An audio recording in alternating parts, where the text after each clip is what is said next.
우리가 계속하여 소묵시록이라고도 불리는 마태복음 24장을 보고 있습니다. 요한계시록처럼 이 세상의 마지막에 대하여 말씀하시는 본문이죠. 오늘 여러분과 나누고 싶은 말씀은 주님이 재림의 시기 그리고 우리의 마땅한 태도에 대하여 말씀을 나누기 원합니다. 우리 그리스도인들은 주님 다시 오실 날을 기다리며 살아가는 자들입니다. 그리고 주님 다시 오실 날은 아무도 모르고 오직 아버지만 아신다라고 성경은 말하고 있습니다. 오늘 본문 36절 같이 읽겠습니다. 그러나 그 날과 그때는 아무도 모르나니 하늘의 천사들도 아들도 모르고 오직 아버지만 아시느니라. 아멘. 주님 다시 오시는 그날에 모든 사람들은 두 부류로 나뉘어지게 됩니다. 데려감을 당하는 사람과 버려둠을 당하는 사람들입니다. 40절과 41절 우리 같이 한 절씩 저와 한 절씩 교독하겠습니다. 그때에 두 사람이 밭에 있음에 한 사람은 데려가고 한 사람은 버려둠을 당할 것이요 두 여자가 맷돌질을 하고 있음에 한 사람은 데려가고 한 사람은 버려둠을 당할 것이니라. 아멘. 두려운 말씀입니다. 이 둘은 분명히 같은 자리에 있었고 같은 일을 하고 있었습니다. 그런데 한 사람은 데려감을 받았고 한 사람은 버려둠을 당하였다라는 겁니다. 그렇다면 마지막 때를 살아가는 우리는 어떻게 살아야 하겠습니까? 버림을 당하지 않아야 하지 않겠습니까? 버려둠을 당하지 않는 자리, 깨어있는 자리에 있어야 할 줄 믿습니다. 성경은 구원에 대하여 분명히 말합니다. 구원은 오직 예수 그리스도를 믿음으로 말미암아 얻는다는 거예요. 그런데 믿음에도 깨어있는 믿음과 잠든 믿음이 있다는 겁니다. 야고보서에 보면은요, 살아있는 믿음과 죽은 믿음에 대하여도 말하고 있는 것처럼 말입니다. 그렇다면 깨어있는 믿음이 무엇입니까? 주님 다시 오실 날을 기다리며 삶 속에서 신실하게 살고 맡겨진 사명을 감당하며 살아가는 것입니다. 그럼 반대로 잠든 믿음은요, 세상을 바라보며 나의 안위와 세상의 즐거움에 빠져 주님 다시 오심을 잊어버리고 살아가는 믿음인 거죠. 깨어있는 믿음 되시기를 축복합니다. 정말 그렇습니다. 깨어있는 믿음으로 다시 오실 주님을 준비하며 기다린 자만이 기쁨으로 주님을 맞이하게 되는 거예요.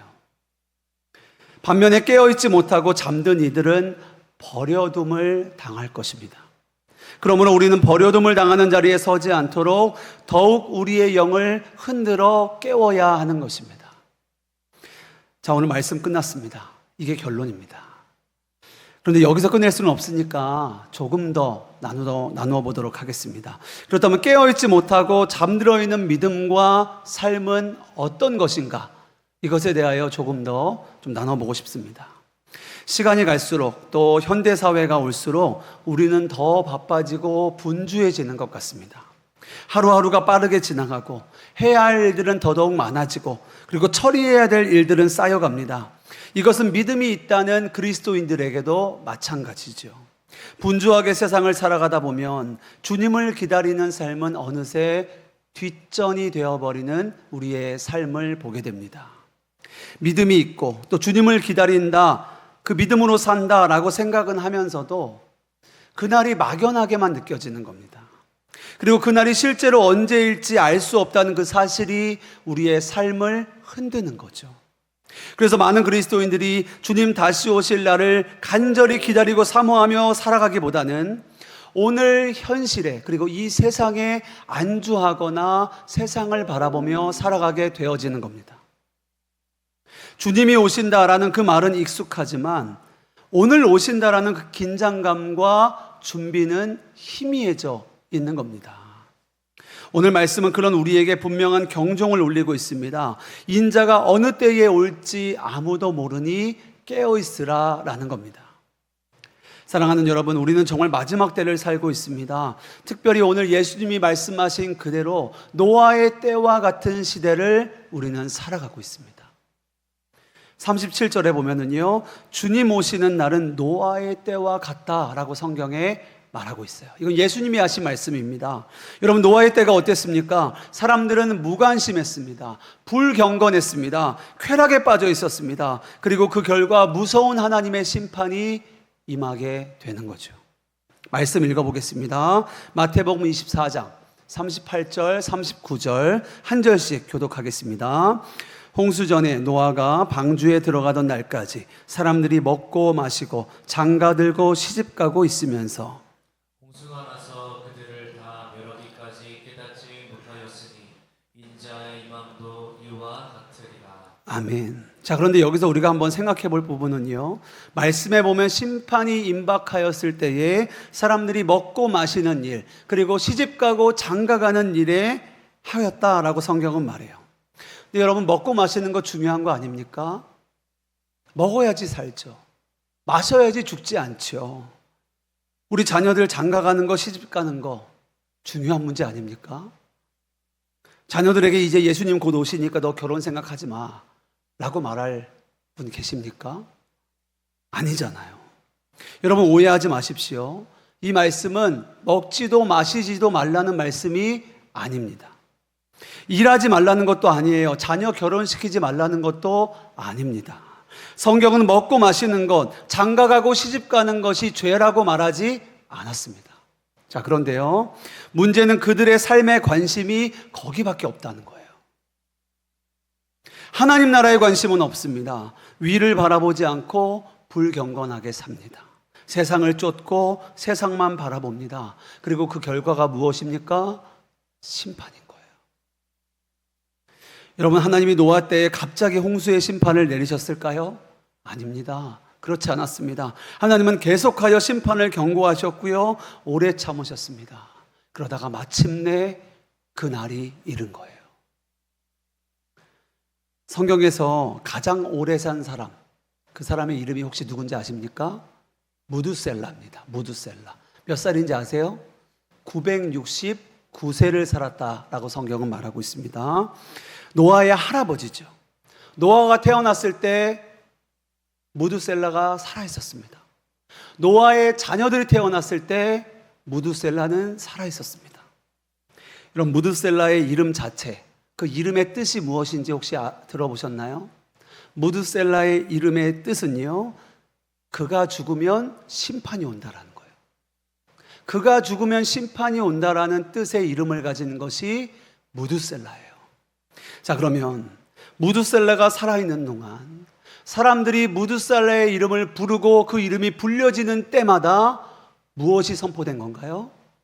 그가 죽으면 심판이 올 거야. 그가 죽으면 심판이 올 거야. 무두셀라야, 밥 먹어. 그가 죽으면 심판이 올 거야. 무두셀라야, 학교 가야지. 그가 죽으면 심판이 올 거야. 여러분, 그것이 계속하여 969년 동안 선포되어졌다는 거예요. 얼마나 많이 그 이름이 외쳐졌을까요? 무두셀라가 얼마나 살았다고요? 969년.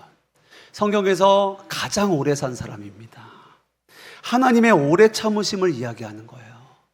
그가 969세에 죽게 되어지는데요, 그날은 노아의 홍수의 때와 정확하게 일치합니다. 그 홍수의 때에 그가 죽을 거예요. 또 모르죠. 그가 죽고 심판이 임했을지도 모르겠습니다. 거기까지는 모르겠어요. 그러나 그가 죽은 해와 심판이 온 것은 같았습니다.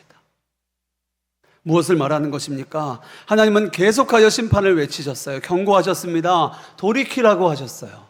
그러나 그들은 듣지 않았습니다. 불경건하였고 하나님의 나라에 무관심하였고 세상만 쫓았습니다. 이것만이 아니에요. 하나님이 노아에게 방주를 지으라고 하셨습니다.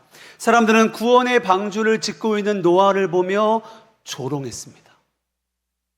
비웃었습니다. 그들은 무관심했고 불경건했고 세상만 쫓았습니다.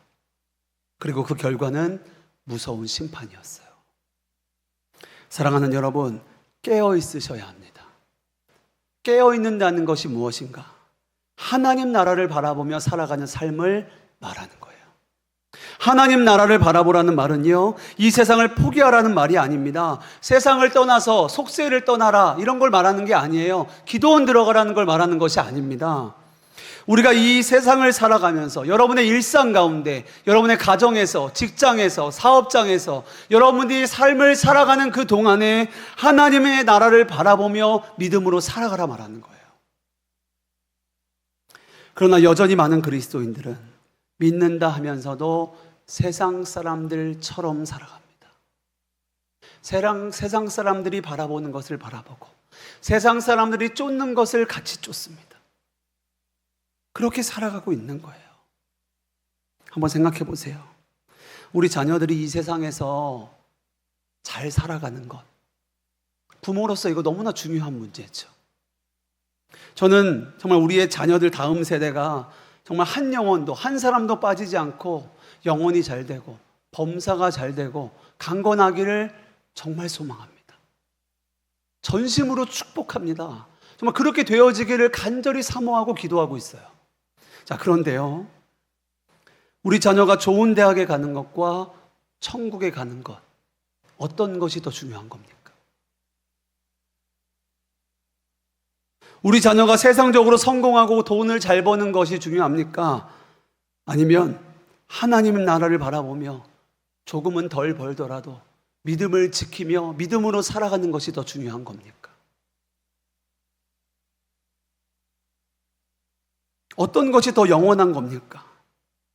여러분, 오해하지 말 것은요, 제가 공부 열심히 하는 것과 직장 생활 열심히 하는 것, 돈 버는 것, 이런 것들을 제가 폄하하거나 하지 말라는 것을 말하는 것이 아닙니다. 그러나 오늘 말씀에서 우리는 반드시 점검해야 돼요.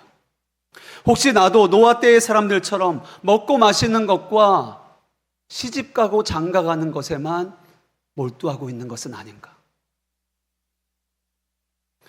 그것만 생각하고 하나님 나라는 바라보지 못하고 살고 있지는 않은가? 우리는 돌아봐야 합니다. 여러분, 깨어있다는 것은 세상을 살아가지만 하나님 나라에 대한 분명한 우선순위를 두고 살아가는 것을 말하는 거예요. 그래서 오늘 예수님은 깨어있는 자와 잠든 자를 충성된 종과 악한 종으로 나뉘어서 말씀하십니다.